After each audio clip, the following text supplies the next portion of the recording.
예, 오늘은 이사야 51장 말씀 가지고 함께 말씀을 한번 살펴보도록 하겠습니다.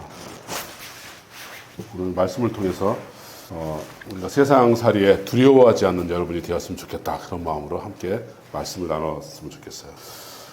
하나님께서 최근에 저희 교회에 은혜를 많이 주셔서 최근에 참 귀한 설교 2편을 저희가 들었던 것 같아요. 우리 박성희 집사님 통해 가지고 떠내려가지 않으려면 말씀에 닻을 내려야 된다. 굉장히 귀한 말씀이죠. 가만히 있으면 떠내려갈 수 있다, 말씀이었고, 또한 또 하나의 말씀은 지난주에 보니까 교회가 고양이 신드롬에 빠진 것 같은데 예, 어떠셨어요? 천국은 마치 고양이 같다라는 그 목사님 메시지를 듣고 굉장히 은혜가 많이 되었는데요. 어떻게 한 일주일 동안 옆에 있는 고양이 사랑해 주셨나요?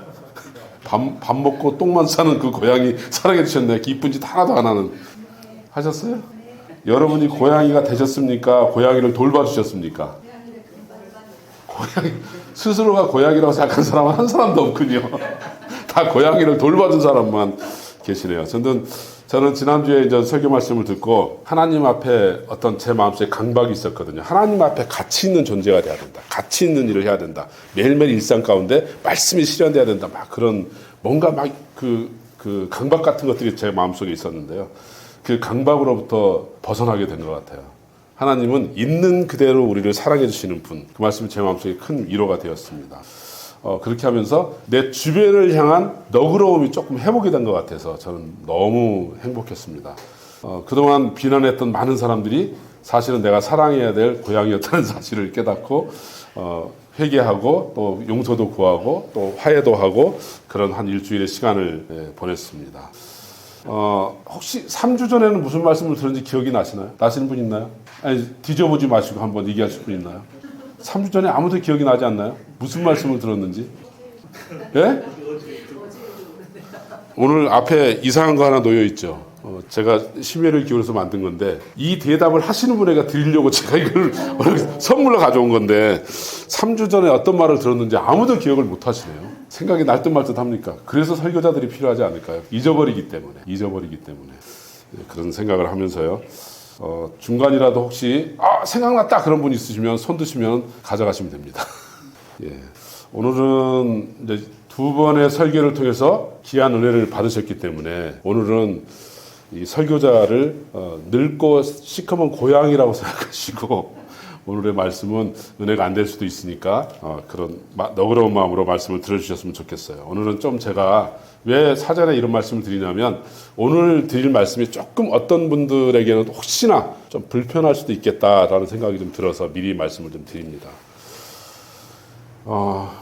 제가 최근에 2가지 큰 결심을 했는데요. 한 가지는 말씀을 드릴게요. 그리고 또 한 가지는 나중에 말씀드릴게요. 하나는 뭐냐면 미디어 금식을 해야 되겠다는 생각을 하게 되었어요. 그러니까 제가 뭘 깨달았냐면 조금만 한적한 시간이 되거나 한가한 시간이 되면 유튜브를 탁 습관적으로 켜는 거예요. 제가. 그리고 5분만 봐야지 했는데 1시간 지나가 있고. 그래서 내가 일주일 동안 유튜브 금식을 해야 되겠다. 그리고 지난주 주일부터 오늘까지 지금 해오고 있습니다.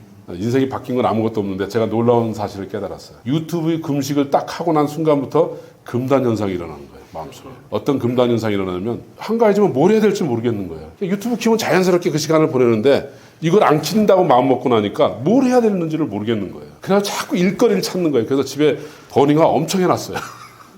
유튜브를 안 하려면 뭘 해야 되지 않습니까?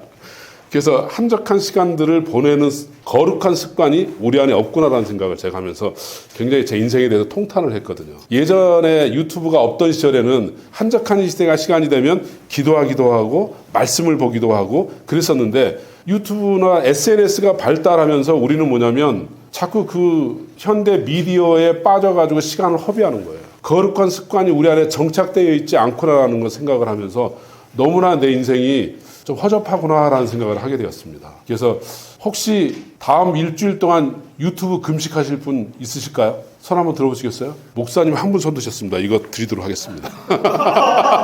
네, 나중에 가져가시면 됩니다. 예. 유튜브를 끊고는 살 수 없어 그런 생각이 드시나요? 제가 왜 이런 생각을 하게 되었냐면 그저께인가 뉴스에 보니까 우리가 접하고 있는 모든 정보의 54%가 AI의 손을 거쳐서 재탄생된 정보를 우리가 듣는다는 거예요. 통계를 조사해 보니까 그 얘기는 뭐냐면 우리가 방송이나 유튜브나 이런 걸 통해서 우리에게 접하는 모든 정보의 절반은 뭐라고요? 거짓이 담겨 있다는 거예요. 거짓이 담겨 있는데 그 거짓된 정보에 내 생각을 뺏기고 마음을 뺏기게 되면 우리의 행동이 이상하게 바뀔 수 있다. 그래서 해마다 그 옥스퍼드 대학 출판부가 있거든요. 굉장히 중요한 유명한 출판부예요. 이 출판부가 뭐라냐면 그 옥스퍼드 영어 사전 대사전을 발행을 합니다. 해마다. 그러면 1년 동안 신종 언어들이 막 생기잖아요. 그거를 다 이게 단어로서 합당한가 타당한가를 조사해가지고 그 옥스퍼드 대사전에 실는 거예요. 그러면 이제 단어가 점점 풍부해지겠죠. 그런데 2024년 작년도에 최고로 많이 검색되고 최고로 많이 사용돼 있으면서 2024년도에 옥스퍼드 출판부에서 그 올해의 단어다라고 선정된 단어가 있어요. 그 단어가 뭘까요? 신문 잘 안 보시는군요. 예, 그 단어가 뭐냐면 영어로는 브레인 랏이라는 단어예요. 브레인 랏, ROT, 썩었다 그런 뜻이죠. 브레인, 뇌가 썩었다. 그러니까 우리나라 말로 번역하면 브레인 랏이라는 단어가 뇌 썩음이라는 단어예요. 뇌가 썩었다.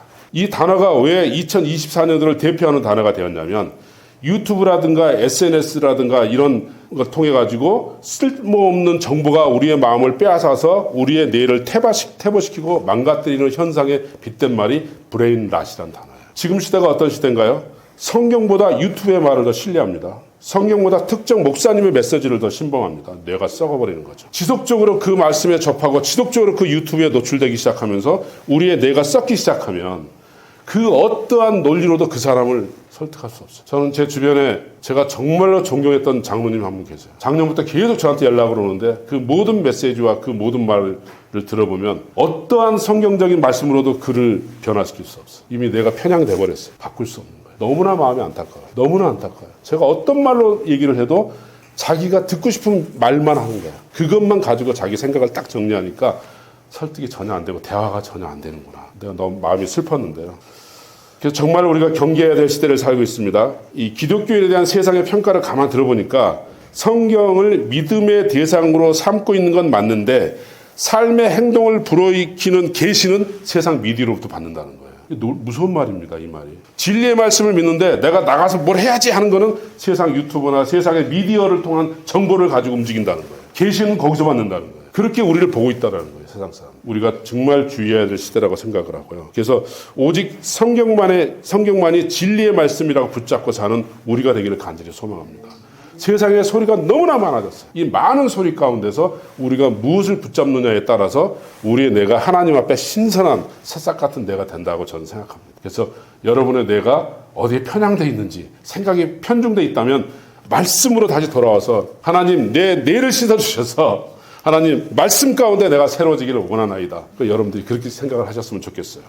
역사적으로 우리 기독교라는 단어가 중국말에서 기인돼서 우리한테 넘어왔잖아요. 근데 따르자면 이게 그리스도교잖아요. 예수님을 믿는, 그러니까 종교라고 하기에는 예수님을 따르는 사람들이 우리들이에요. 기독교라는 의미는. 그런데 이 기독교의 2000년 역사를 뒤져보면 타락의 시대를 경험하고 그 다음에 암흑의 시대를 경험한 시대가 분명히 있었어요. 근데 그 모든 시대를 생각해보면 이 성경의 말씀이 어디와 함께 혼잡되었을 때 이사야서에서 가장 경계하는 말씀들이 그거거든요. 너희들은 나의 말을 혼잡하였다. 어디에 혼잡되는 거죠? 세 가지예요. 첫 번째는 권력과 혼잡되었을 때, 두 번째는 부와 혼잡되었을 때, 세 번째는 이데올로기와 혼잡되었을 때. 그러면 권력과 혼잡은 언제부터 시작됐을까요? 313년에 콘스탄티누스 대제에 의해서 기독교가 공식으로 승인을 받잖아요.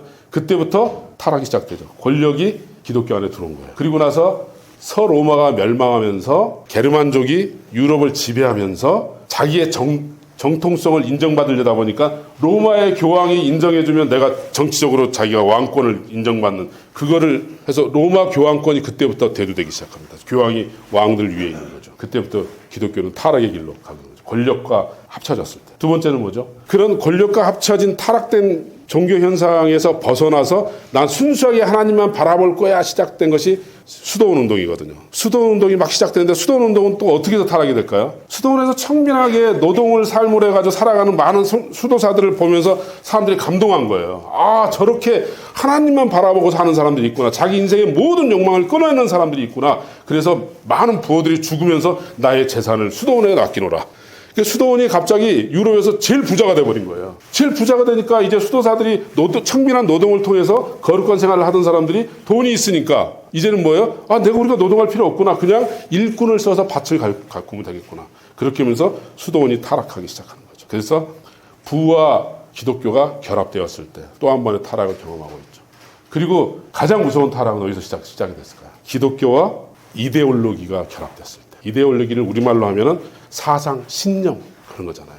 어떤 세상적인 가치, 신념, 세상적인 사상이 기독교와 딱 결합됐을 때 사람의 인격을 바꾸고 무서운 사람으로 만드는 거예요. 그렇죠? 지금 우리나라는 뭐죠? 반공 이데올로기와 기독교가 딱 결합되어 있는 분들이 굉장히 많죠. 그래서 거리에 나가서 비인격적인 그런 행동들을 막 하잖아요. 남미 쪽에는 소위 우리가 좌파라고 생각하는 분들과 기독교가 결합이 돼서 민중신학이니 해방신학 그런 것들이 나왔잖아요.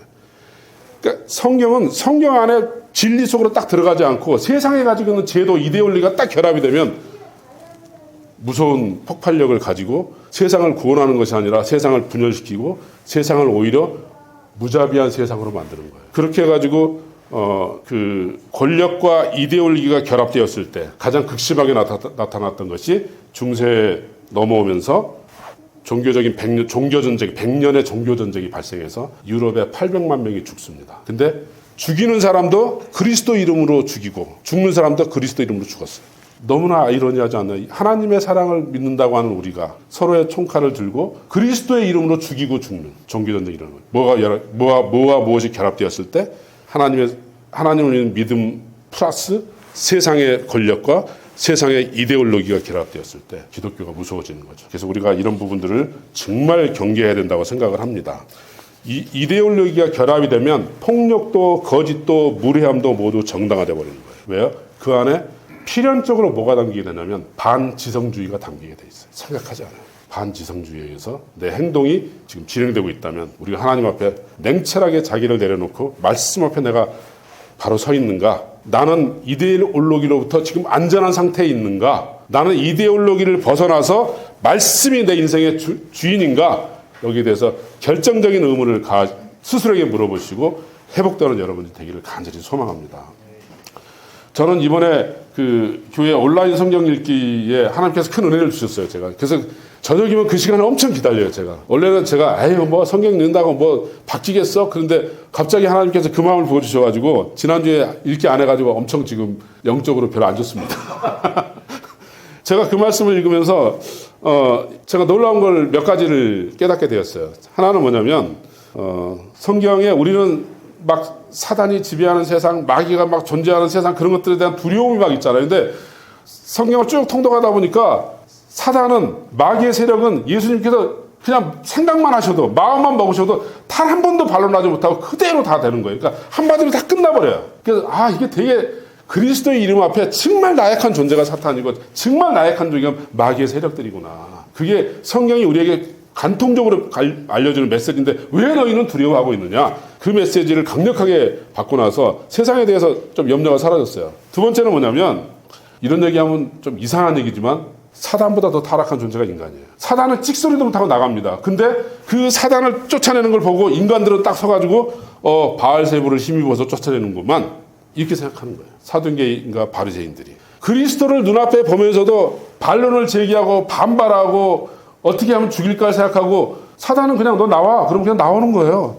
너 저리 들어가라면 저리 들어가는 거예요. 한마디도 못해요. 근데 인간만 하나님께 대항하죠. 만물 중에 지극히 타락한 존재가 우리구나 라는 생각을 하면서, 그러면 그들은 왜 그럴까?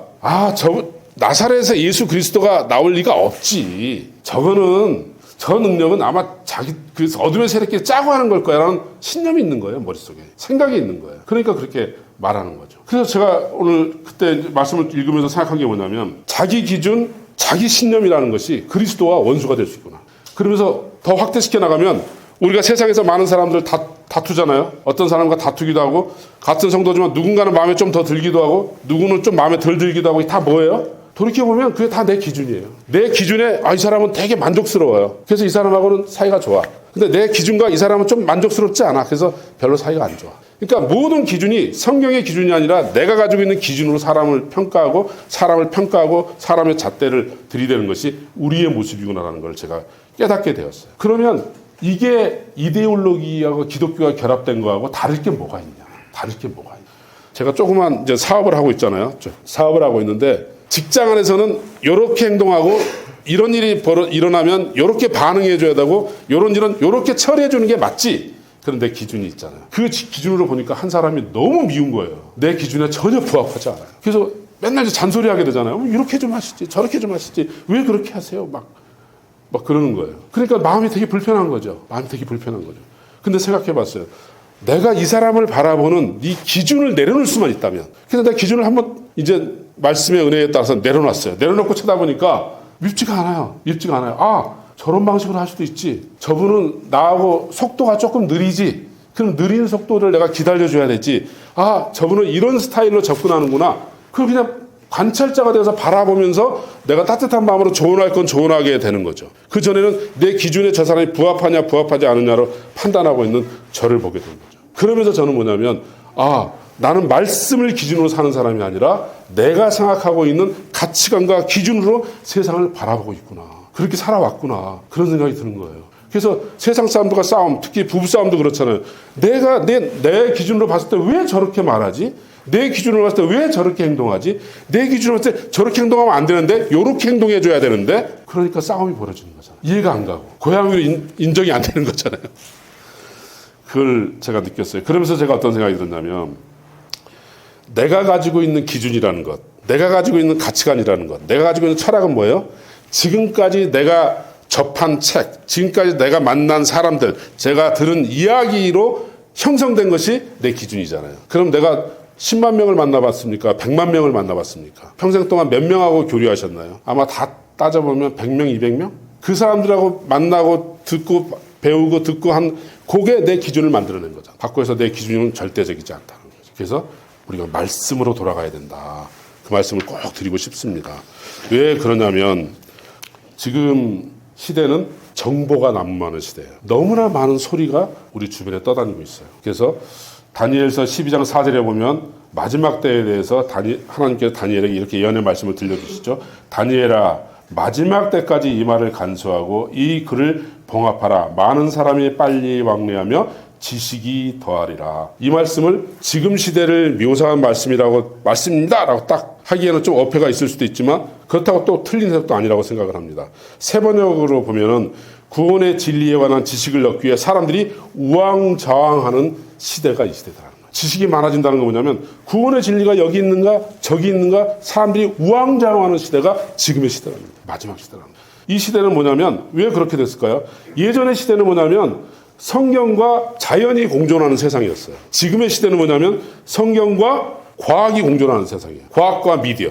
예전에는 어떤 소식을 하나 들으려면 되게 어렵게 어디 가서 공회 같은 데 가서 들었었는데 지금은 그냥 유튜브, 그 다음에 무슨 네이버 형님, 그냥 내가 듣고 싶은 모든 거를 다 엄청나게 다양한 소리가 쏟아지고 있는 거죠. 그래서 우리가 듣는 말씀의 주파수를 어디에 맞추느냐가 너무너무나 중요하다는 거예요. 소리가 너무나 많기 때문에. 그래서 제가 두 번째 제가 지금 결심하고 계속 지금 훈련하고 있는 부분이 뭐냐면 유튜브를 좀 끊어보자. 그건 아까 말씀드렸고 두 번째는 뭐냐면 모든 순간에 내 기준을 한번 내려놔보자. 기준 버리기 운동을 제 나름대로 지금 시작하고 있습니다. 그래서 누구를 쳐다볼 때 이 기준을 딱 내려놓고 그분을 쳐다봐야지. 기준을 딱 내려놓고 쳐다봐야지. 바라봐야지. 그래서 기준 내려놓기. 근데 그 기준이라는 게 뭐냐면 항상 상대방을 강요하는 거예요. 이래야 되잖아. 이렇게 반응해줘야 되잖아. 이 상황에서는 이런 식으로 대답해줘야지. 이 상황에서는 이렇게 행동을 해줘야지. 그게 다 내 기준이더라고요. 그래서 이 기준을 한번 딱 내려놔보자. 그래서 내 기준을 내려놨는데도 계속 껄끄러워, 누가. 그건 뭐죠? 제가 답을 하나 찾았어요. 그게 뭐냐면 그 사람을 향해서 내 기준이 까다로운 거예요. 특별하게. 그 사람을 계속 거슬려. 그 얘기 뭐예요? 그 사람을 향한 내 기준이 남들보다 까다로운 거예요. 높던지. 그래서 한번 기준 내려놓기 해보자. 그래서 지금 기준 내려놓기 지금 내 나름대로는 마음속에 계속 운동을 하고 있어요. 좀 아직도 못 느끼는 분도 계시겠지만 이래야 되잖아라고 툭 튀어나오는 말을 한번 넣어보는 거죠, 마음속에. 예, 제가 저희 집사람한테도 기준을 지금 많이 내려놓고 있습니다. 우리 집사람도 저를 향해서 기준을 지금 내려놓고 있겠죠. 그러니까 나를 지금 쳐다보고 있겠죠. 그래서 두 가지 운동을 좀 제 마음속으로는 지금 하고 있거든요. 그래서 말씀이 기준이 돼야지, 하나님의 말씀이 기준이 돼야지 내가 내 안에 형성된 어떤 가치관과 기준이 사람들을 평가하고 세상을 평가하는 기준이 되어서는 안 되겠다. 이걸 한번 내려놔보자. 그래서 기준 내려놓기. 두 번째는 미디어 금식. 한번 저는 권해보고 싶은데 한번 일주일만 해보세요. 일주일만 해보시면 내가 평소에 어떤 패턴으로 살아왔는지가 딱 드러납니다. 내가 어떤 패턴으로 살아왔는지가 딱 드러납니다. 그리고 그 한가하게 비어있는 시간을 어떻게 해야 될지를 모르는 내 자신을 아마 발견하게 될 거예요. 그래서 저는 이게 미디어 금단 현상이라고 좀 생각하거든요. 그래서 요거를 극복하고 나면 자연스럽게 거룩한 습관들을 찾아서 우리가 여행을 떠날 수 있지 않을까, 그런 생각을 한번 하게 되었습니다. 그래서 우리의 신앙이라는 것은 우리가 하나님께 귀를 기울인 총량만큼 달라지게 된다. 저는 그렇게 믿습니다. 우리의 모든 인생의 시간 속에서 하나님께 귀를 기울였던 시간의 총량만큼 내 인생은 달라지게 될 것이다. 저는 그렇게 확신합니다. 그래서 이 짧은 인생을 살면서 우리가 하나님께 더 깊이 기울였으면 좋겠어요. 오늘 본문 말씀이 되게 은혜스럽게 우리가 하나님께 어떻게 귀 기울여야 되는지를 보여주고 계시거든요. 우리 1절 말씀을 한번 볼까요? 자, 함께 읽어보겠습니다. 시작. 의리를 따르며 여호와를 찾아 구하는 너희는 내게 들을지어다. 너희를 떠낸 반석과 너희를 파낸 우묵한 구덩이를 생각하여 보라. 저는 이 말씀이 굉장히 저한테 은혜가 되었는데요. 여호와 하나님께서 우리에게 뭐라고 얘기하냐면 너희는 뭐죠? 여호와를 찾아 구하는 너희는 내게 들을지어다. 여호와께 들어라. 근데 뭐를 생각하며 들으라고요? 너희를 떠낸 반석과 너희를 파낸 우묵한 구덩이를 생각하여 보라. 이 말이 무슨 뜻이냐면 세상에 단단한 바위 같은 곳에서 너희를 구원하여서 내가 떠냈다는 거예요. 절망의 깊은 골짜기에서 너희를 건져냈다는 거예요. 절망의 깊은 골짜기에서 건져내고 세상의 단단한 바위 속에서 너희를 우묵하게 떠냈는데 그 뭐예요? 내가 너희를 구원했는데 구원받은 너희는 내게 귀를 기울이라. 그 말씀이죠. 아무나 하나님께 귀를 기울이나요? 구원받은 사람만 기울이는 거예요. 우리가 예수 그리스도를 통해서 구원을 받았다면 우리는 자연스럽게 하나님 말씀에 귀를 기울이는 거예요. 그래서 생각하는 거예요. 저 사망의 음침한 골짜기에서 나를 건져내셨구나, 주님이. 그리고 저 엄혹한 세상 가운데서 파내셨구나, 바위 가운데 나를. 그래서 파내신 것. 그런 존재가 나구나. 그렇다면 나는 하나님께 당연히 귀를 기울일 수밖에 없는 거죠. 하나님께 귀를 기울이면서 생각하는 거예요. 우리가 세상을 지혜롭게 살려면 이런저런 상반된 견해와 생각들을 들어서 종합적으로 판단하고 현명하게 판단하는데 그 판단이 내 기준이 아니라 나를 떠내신, 나를 구원하신 하나님의 말씀의 기준하에서 이것이 옳은 것인가를 생각하는 맹목적인 신앙이 아니라 저는 이게 굉장히 중요하다고 생각합니다. 그래서 첫 번째 우리가 생각할 것은 하나님께 귀를 기울이는데 하나님께서 나를 구원하신 분이구나. 나를 떠내신 분이구나. 여러분들이 지금 현 상황이 좀 살만하신 분도 계시고 좀 어려운데 힘든데 좀 이건 비참한 거 아니야? 그런 생각이 들 수도 있죠. 그러나 우리가 잊지 말아야 될 거는 하나님께서 우리를 떠내셨다는 거예요. 우리를 골짜기에서 건져 올리셨다는 거예요. 그런 나를 너희는 기억하고 귀를 기울여라 라고 얘기를 하고 있는 거죠. 두 번째 우리 한번 말씀 한번 볼까요? 우리 오늘 4절 말씀 한번 읽어보겠습니다. 함께 읽겠습니다. 내 백성이여 내게 주의하라. 내 나라여 내게 귀를 기울이라. 이는 율법이 내게서 나갈 것입니다. 내가 내 공의를 만민의 빛으로 세우리라. 귀를 기울이고 주의하는데 뭐죠? 이는 율법이 내게서 나갈 것입니다. 율법이란 말을 해석할 때 하나님의 법보다는 어떻게 살아가야 될지 삶의 방도, 삶의 길, 그것을 하나님께서 내시겠다라는 거죠. 제가 이 말씀을 읽으면서 어떤 생각이 들었냐면 시편 119편 105절에 이런 말씀이 나옵니다.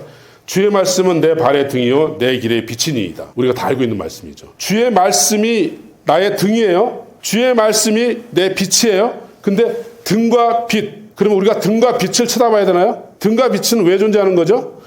등이 존재하는 이유는 내 발 때문에 존재하는 거예요. 내 발이 나아갈 길, 빛이 존재하는 뭐죠? 내 길. 그럼 뭐죠? 여호와의 말씀이 등불이 되고 빛이 되어서 내가 걸어가는 방향을 제시하고 내가 걸어가는 기준이 돼야 된다는 거죠. 말씀을 우리가 열심히 묵상하지만 묵상된 말씀이 내 삶을 변화시켜야 되잖아요. 내 삶의 걸음에 빛이 돼야 되잖아요. 내 삶을 걸어가는 그 길에 등불이 돼야 되잖아요. 그러니까 우리가 하나님의 말씀을 배우고 하나님의 말씀을 익히는데 그 말씀이 내 삶을 움직이는 동인으로 작용하지 않으면 안 된다는 거죠. 오늘 말씀을 들었어요. 그러면 예를 지난주에 우리가 고양이 말씀을 들었잖아요. 그러면 내 옆에 있는 고양이를 사랑하는 거죠. 말씀이 등불이 되어서 등불 자체도 중요하지만 이 등불의 목적은 뭐예요? 내 발걸음을 비추기 위해서 걸어가는 길을 제시하기 위해서. 그러면 말씀이 육신이 되어서 내 삶을 인도해 나가야 되잖아요. 그래야지 말씀이 내 안에서 살아 움직이는 거잖아요. 말씀이 내 영혼 속에만 있어요. 말씀이 내 가슴 속에만 있어요. 그러나 전혀 말씀이 내 삶 속에 드러나지가 않아요. 아닌 거죠.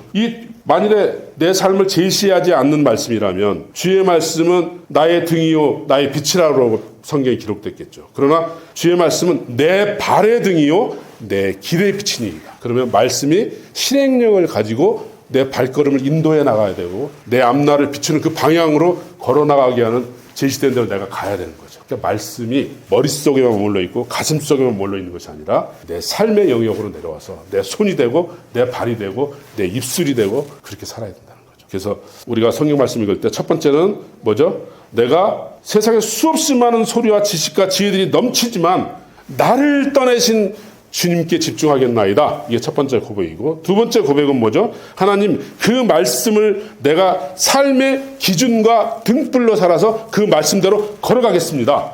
이게 두 번째 우리가 결단의 말씀인 거죠. 이 결단이 두 가지가 우리한테 일어나야 된다고 생각합니다. 이게 굉장히 중요한 거죠. 이 결단이. 왜 제가 이걸 중요하게 생각하냐면 우리 기독신앙의 가장 독특한 점이 여기 있어요. 다른 모든 종교는 뭐냐면 그들이 믿는 신의 거룩한 길에 수행하며 고행하면서 내가 나아간 내 의지로 나아가는 거예요. 근데 우리 기독신앙은 뭐예요? 성경은 뭐냐면 내게 맡겨라. 내가 너의 삶을 살아낼 테니까 내게 너의 모든 짐을 맡겨라.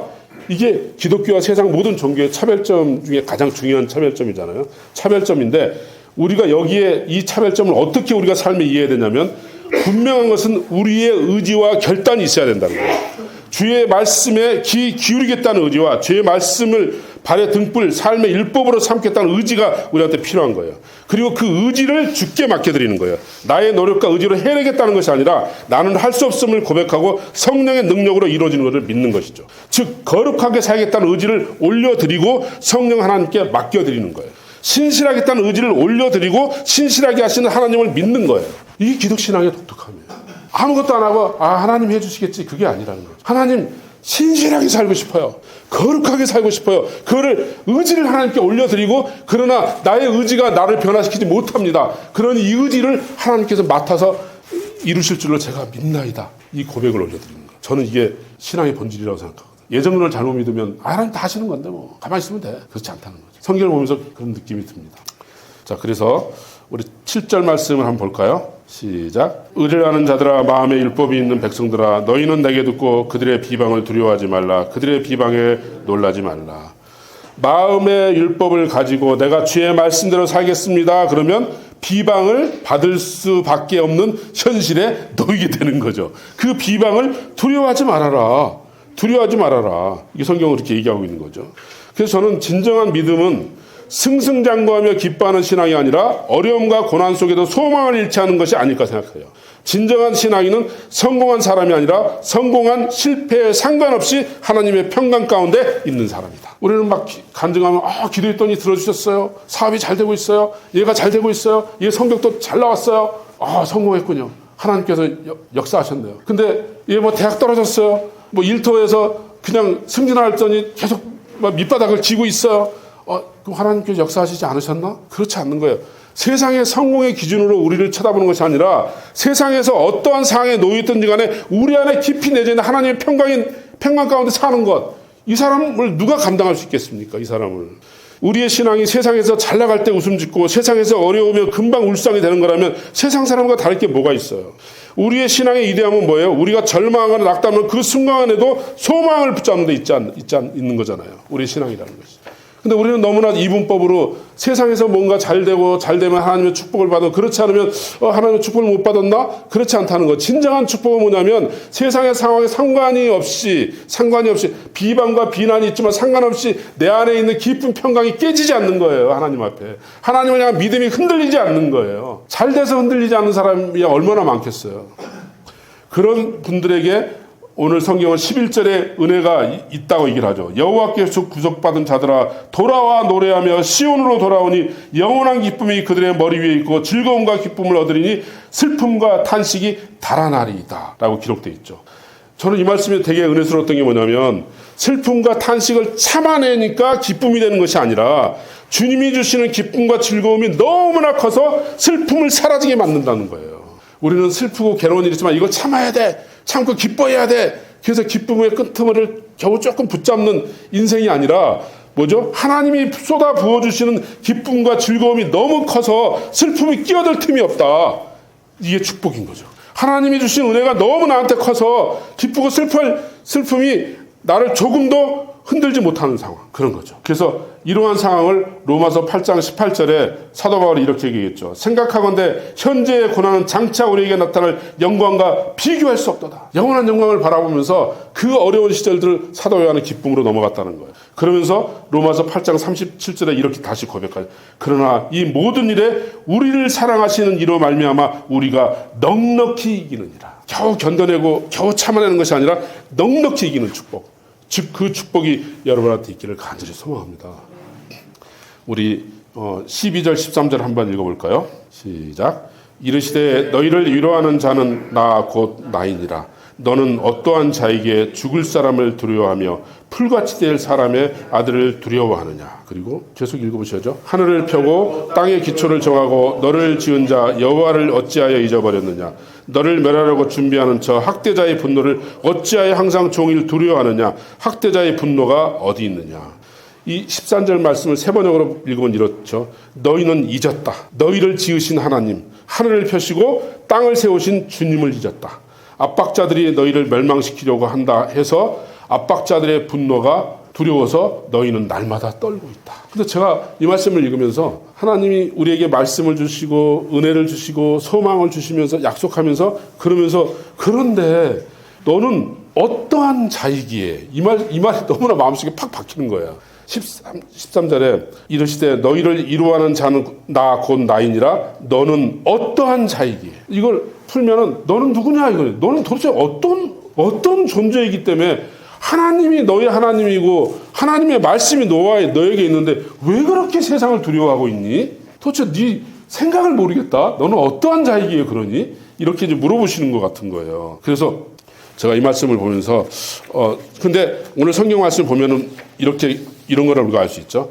우리가 가진 두려움의 원인은 압박자의 분노가 아니라는 거예요. 성경 말씀 뭐냐면 세상이 나에게 감당할 만한 세상의 무게가 아니라는 거예요. 우리는 내가 감당할 무게가 내가 감당할 만할 때는 우리가 기도하지 않아요. 그리고 마음이 무겁지 않아요. 근데 이거 감당이 안 되는데 그 순간에 마음이 어려워지고 무거워지는데 그렇게 압박되는 그런 것들이 너의 두려움의 원천이 아니라는 거예요. 오늘 성경 말씀은 너희의 두려움의 원천은 뭐냐면 너희가 두려움을 갖는 것은 하나님을 잊었기 때문이라고 오늘 성경 우리한테 말씀하시거든요. 전능하신 하나님, 내 삶을 책임지시는 그 하나님을 잊었기 때문에 네 마음에 두려움이 있는 거지 네가 감당할 크기의 큰 세상의 압박이 너를 두렵게 하는 것이 아니다 라고 오늘 성경 말씀을 얘기하는 거죠. 우리가 이 말씀을 믿음으로 취하기를 간절히 소망합니다. 우리가 이 말씀을 정말 믿음으로 취한다면 지금까지 모든 문제가 나에게 막 밀려옵니다. 이건 내가 감당할 수 있어. 그래서 막 감당해. 이건 감당이 안 되는데 두렵다. 망하는 거 아니야? 두렵다. 그렇죠? 우리는 세상에 오는 어떤 문제의 크기를 내가 감당할 수 있냐 없느냐라는 내 기준으로